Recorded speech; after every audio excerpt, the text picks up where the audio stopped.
कर्नाटक विधानसभा चुनाव में राहुल गांधी ने जाति आधारित जनगणना का मुद्दा उठा दिया है। इसके बाद से सियासत से केंद्र में रहने वाले लिंगायत वोक्कालिगा के साथ पिछली जातियों की भी चर्चा तेज हो गई है। कर्नाटक की चुनावी रैली में राहुल ने प्रधानमंत्री नरेंद्र मोदी को 2011 की जाति आधारित जनगणना के आंकड़े सार्वजनिक करने की भी चुनौती दी। राहुल ने कर्नाटक में जातीय जनगणना पर क्या क्या कहा? राहुल गांधी के बयान का कर्नाटक के चुनाव में कितना असर पड़ेगा?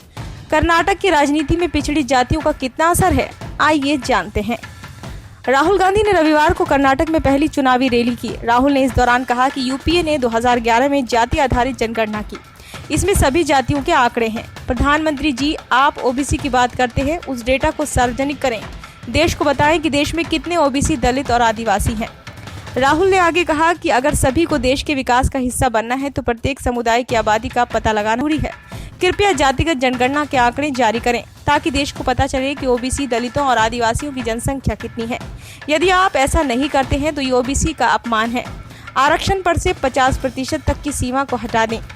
कांग्रेस नेता ने यह भी बताया कि सचिव भारत सरकार की रीढ़ होते हैं, लेकिन केंद्र सरकार में दलित, आदिवासी और ओबीसी समुदायों से संबंध रखने वाले केवल 7% सचिव हैं।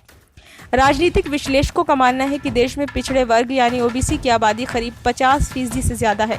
2014 के बाद से ओबीसी वर्ग का ज्यादा वोट भाजपा को ही मिला है। विपक्ष में जितने दल हैं उनमें शामिल ज्यादातर नेता भी ओबीसी वर्ग के ही हैं। ऐसे में सभी पार्टियों का फोकस इन वोटर्स पर है। राहुल गांधी को भाजपा ने मोदी सरनेम विवाद में ओबीसी विरोधी बताया। इसी का खूब प्रचार किया गया। ऐसे में राहुल गांधी ने बड़े ही साफ तरीके से खुद का बचाव करते हुए भाजपा पर ही अटैक करना शुरू कर दिया है।